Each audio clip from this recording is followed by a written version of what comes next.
શક્તિ એટલી છે, તમે સતી છો, તમે દેવી છો.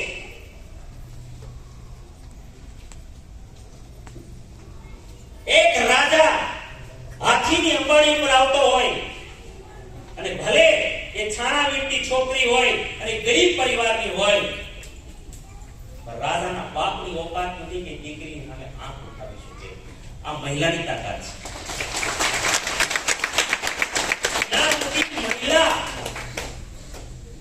એક મહિલા જ્યાં સુધી તૂટે નહીં મનથી, ત્યાં સુધી પુરુષની ઓકાત નથી કોઈ મહિલાને છેડી.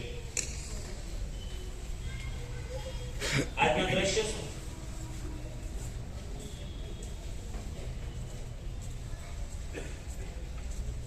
તમારી વેલ્યુ તમને ખબર નથી. આજની મહિલા પુરુષ પાછળ લટકે, ગાંડી થાય. આ સીન માનવતાનું અધઃપતન.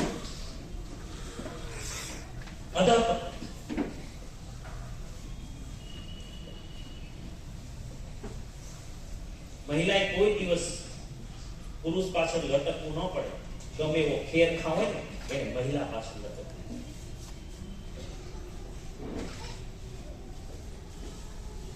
પણ જાણે કે માર્કેટમાં રીંગણા વેચાતા હોય એમ મૂકી દીધા. ગમે તે આજ કોલેજમાં જાય, કોલેજનું જીવન તો જુઓ. આવું રેડિયા. અને એક દીકરીને કહું છું, તમારો બાપ નહીં કહી શકે, તમારી માં નહીં કહી શકે. આજના આ લવ મેરેજ, અરે કોઈ પ્રેમ નથી. એ તો પ્રાણી હોય કે ઇન્સાન હોય, એ ઉંમરમાં આવે ને એટલે એની અંદર હોર્મોન ચેન્જ થાય. એ ઓટોમેટિક શરીરનું આકર્ષણ છે. કોઈ પ્રેમ નથી. જો પ્રેમ હોત ને તો આ દેશમાં 98% લવ મેરેજ ફેલ ન થતે. ના થતે કોઈ દિવસ. એ બધો દેખાડો છે. વાસ્તવિક પ્રેમ નથી. જેને તમે પ્રેમ કહો છો તે માત્ર શારીરિક આકર્ષણ.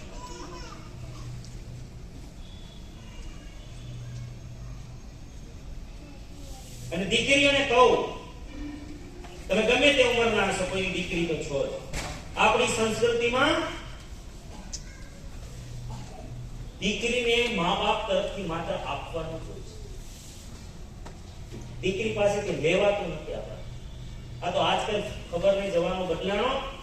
બાકી અમારા જૂના મા બાપ દીકરીના ઘરનું પાણી. દીકરી એના સાસરે જ્યારે એની અર્થી ઉઠે ને, એનું કફન પણ આજની તારીખે મા બાપ આપે છે. તો વિચાર તો કરો, દીકરીનો જન્મ મા બાપ માટે, કમાણી માટે નથી. જીવનભર બાપે આપવાનું. મા બાપને એક જ છે, દીકરી ભાઈ આબરૂ રાખે.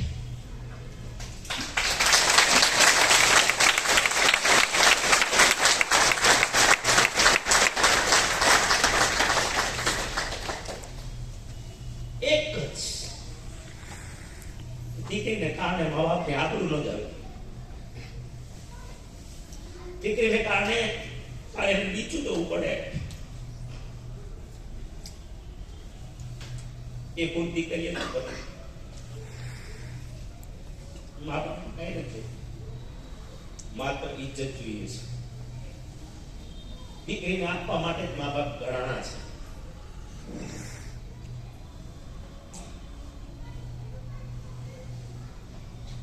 આજની દીકરી આવેશમાં આવી માત્ર શારીરિક આકર્ષણ છે. કઈ તમને, કારણ કે એ નાદાન છે, જેને જિંદગીનો અનુભવ. આજકાલ સોશિયલ મીડિયા પર ક્યાંક વિડીયો જુઓ તમને ખબર પડે કે પ્રેમથી ભાગેલી છોકરીઓ વેશ્યા બની છે.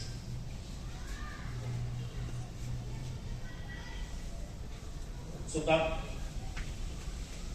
કારણ કે ખાનદાન ઘરનો દીકરો હોય ને, એને એવા લફડા કરવામાં એની પાસે ટાઈમ.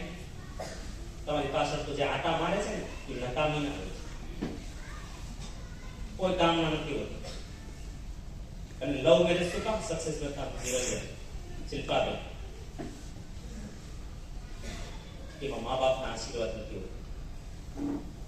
મા બાપના આંતરડાના આશીર્વાદ ન હોય ને એને જ્યાં જવું ત્યાં જગતમાં જાય કોઈ દિવસ સુખી ન થાય.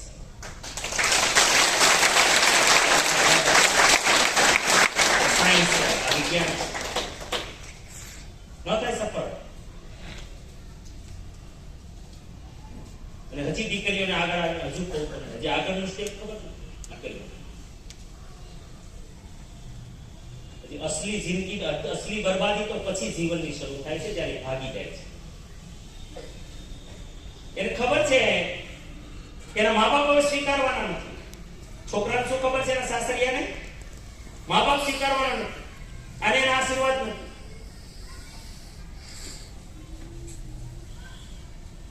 એટલે હવે મન ફાવે એવું વર્તન કરશે.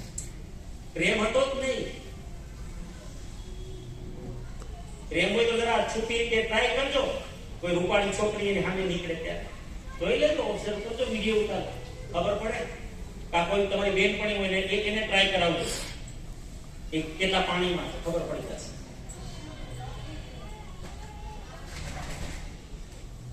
પણ દીકરી હવે ખેલ શું શરૂ થાય જે દીકરીઓ આ ભૂલ કરે ને જે યુવાન છો ખેલ શું શરૂ થાય. મેં દુનિયા જોઈ છે, મેં ખાલી ગામ નથી જોયું, મેં મારું સિટી નથી જોયું, મેં ભારત જોયું છે. અને એના એક્સપિરિયન્સના આધારે કહું છું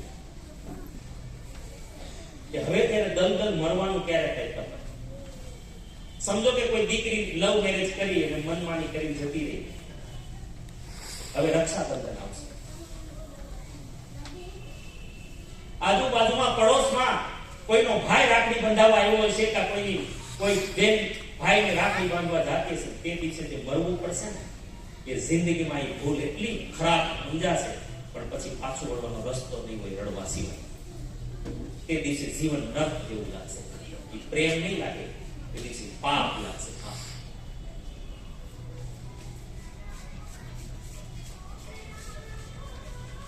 ઘરમાં લગ્ન આવશે, આજુબાજુમાં સસરા પક્ષમાં દેરાણીનો ભાઈ મામેરું લઈને આવશે, જેઠાણીનો ભાઈ મામેરું લઈને આવશે,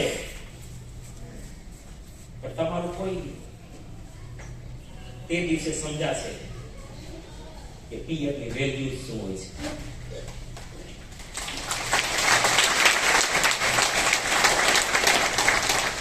શારીરિક આક્ષણ તો ભાગી તો જશો, પછી જે બરબાદી છે એ નરક જેવી જિંદગી, હર પ્રસંગમાં નરક જેવી જિંદગી જીવી પડશે ને એમ પદ્ધતિ પરિચય દુનિયા. તેથી મારી પ્રાર્થના છે અને મા બાપની પ્રાર્થના છે, મારી દીકરીઓને બે સ્ત્રીઓને શું હોય તમને કહું, સ્ત્રીઓને આકર્ષણ છે હોય. ભાઈઓને પણ મા બાપ તરીકે ભાઈ તરીકે તમને પણ કહું,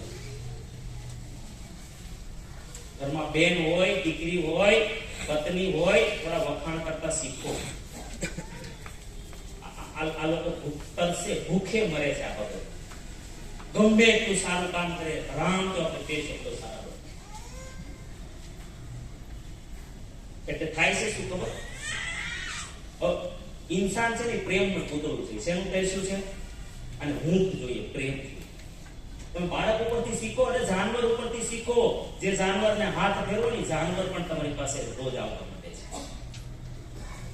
જીવ માત્ર ને પ્રેમની ભૂખ છે. હવે આપણે જીવનમાં કોઈ દિવસ બે શબ્દો સારા કહેતા અને પેલા લખંગાઓ રાહ જોઈને બેઠા હોય, જેવા સારા કપડા તૈયાર થઈને નીકળે, વાહ,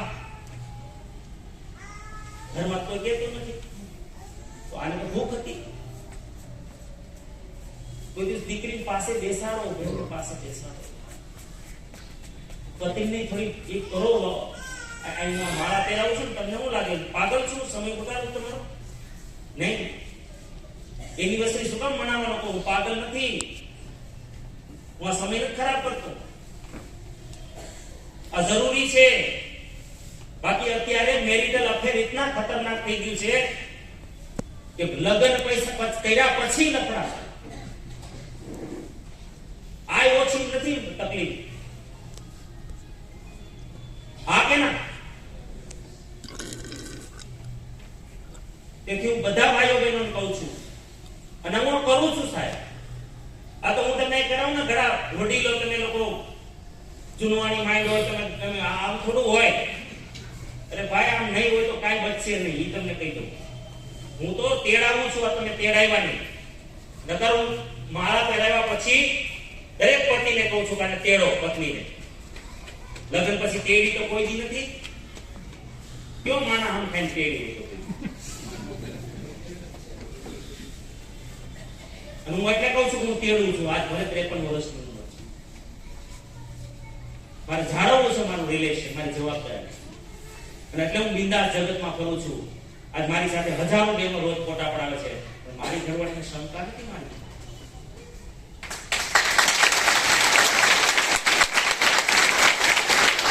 દીકરી છે 19 વર્ષની, છે કોઈ 19 વર્ષની દીકરી? 19 વર્ષની દીકરી છે કે 19-20 વર્ષની કોઈ પણ હોય? હા, બેન ઉભી આવી છે મારી આસપાસ, એને જોઈ હશે છે ને તકલીફ. અત્યારે બીજા વર્ષમાં છે. પપ્પા છે અહીંયા, મમ્મી. પપ્પા ક્યારે તેડે? પપ્પા તેડે ક્યારે? કેટલી વખત? અને બેન યાદ છે ક્યારે તેડ્યા? ના શરમ આવે છે તમને ને બેન? મારી આસ્થા 19 વર્ષની. હજી આવે ને હોસ્ટેલમાંથી તો સવારે એના બેડમાંથી મારે તેડી અને નીચેના માળે લાવવા.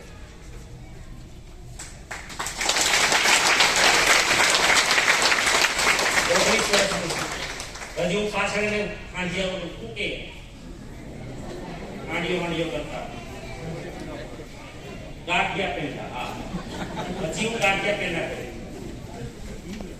હજી સમજાય છે તમને? હું જે નથી કરતો એ હું જીવનમાં કોઈને સમજાવતો નથી.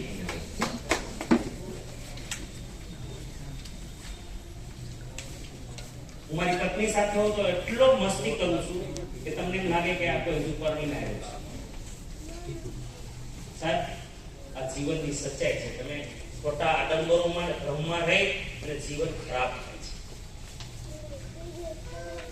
તેથી મહિલાઓને પ્રેમ જોઈએ તો પ્રેમ આપો. અને તમને પણ જે લોકોના પતિ બગડે છે ને ભાઈ, એમાં આપણો વાંક છે.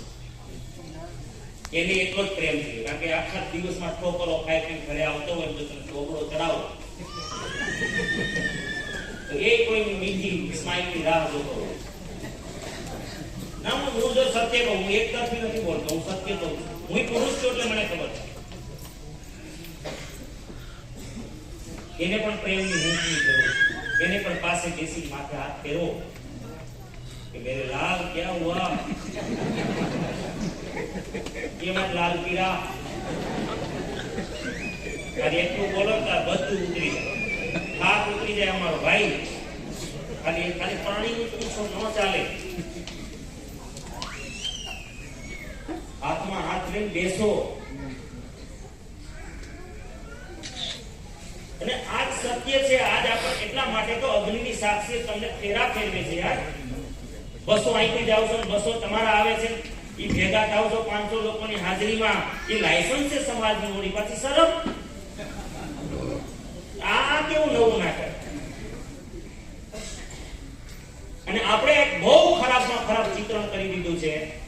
બસ આપણને એમ લાગે છે કે પતિ પત્ની એટલે શારીરિક મિલન. બસ આ એટલી બકવાસ ચીજ, હલકી ચીજ કરી નાખી છે. એટલે તમે નથી હાથ અડાડી શકતા, દાંત બેસી નથી શકતા. નિર્દોષ હોવા જોઈએ, નિષ્પાપ હોવા જોઈએ એ બાબતમાં. પતિ પત્ની જેટલું નિર્દોષ નિષ્પાપ કોઈનું જીવન જ નથી. એ આત્મા એક છે, શરીર અલગ છે. એ ઉપરા ઉપર બેહે તે શું છે? એ ખભે ચડી બેહે તે શું છે ભાઈ? એ એક જ આત્મા છે, એ અલગ છે જ નહીં. અને આપણે એને અલગ કરીએ. તેથી બધાને મારી પ્રાર્થના છે કે આ મારો સબ્જેક્ટ નથી, મને ગાળો ના દેતા. તમે માઇન્ડ પાવર વડે આવું આવે તો કઈ વાંધો નથી ના. જરૂર છે, જરૂર છે.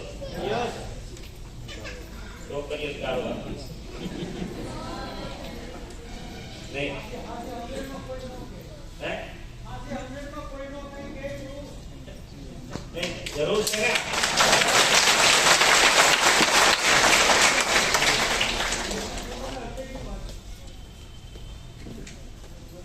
પણ આજ કોઈને પડી નથી. ખાલી બધા ગાવા વાળા છે. જગ બગડ્યું છે, જગ બગડ્યું છે, બસ આના સિવાય કઈ જગ બગડ્યું ખરાબ થઈ. હું તો શીખીને આવ્યો છું. હું ખાલી એટલું જગ બગડ્યું કહેવા વાળો આપણે નથી. હું તો એવું કહું છું, ભાવગીત છે અમારું સ્વાધીન, કે જગ બગડ્યું છે કે નારા છે લાખો. અરે જગ બગડ્યું છે કહેનારા છે લાખો.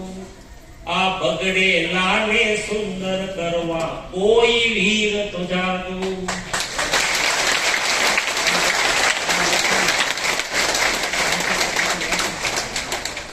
આ બગડેલાને સુંદર કરવા કોઈ વીર તો જાગો. આશુરી વૃત્તિને હણવા ગાંડીવનું તીર બની જા. અરે રડતો ના ઊભો થા કામે લાગી જા. અરે રડતો ના ઊભો થા કામે લાગી જા. બગડ્યું છે ગાવાથી કઈ નહીં થાય ભાઈ.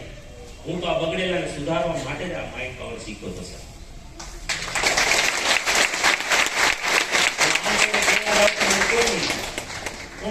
કોને પડે છે?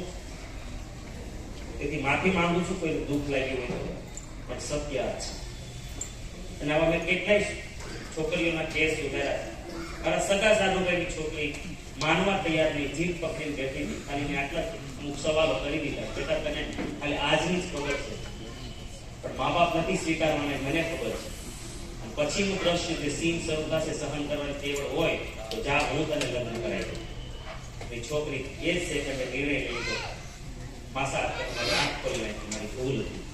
મને આગળનું દ્રશ્ય ખબર હતી. અને કોઈ મા બાપ કોઈ દીકરીને ખાડામાં થોડા નાખે. અને આ દીકરીને પૂછ્યા વગર કોઈ સગાઈ થાય છે કોઈ? હા, હું એ જળ નથી કે લવ મેરેજ નો હોય. લવ મેરેજ નો મતલબ એ થાય કે તમને કોઈ એકાબીજાને પસંદ કર્યા છે તો મા બાપને પૂછો. મા બાપ એમ કે ઓકે છે બરોબર, પણ ભાગી જવું આ રસ્તો નથી.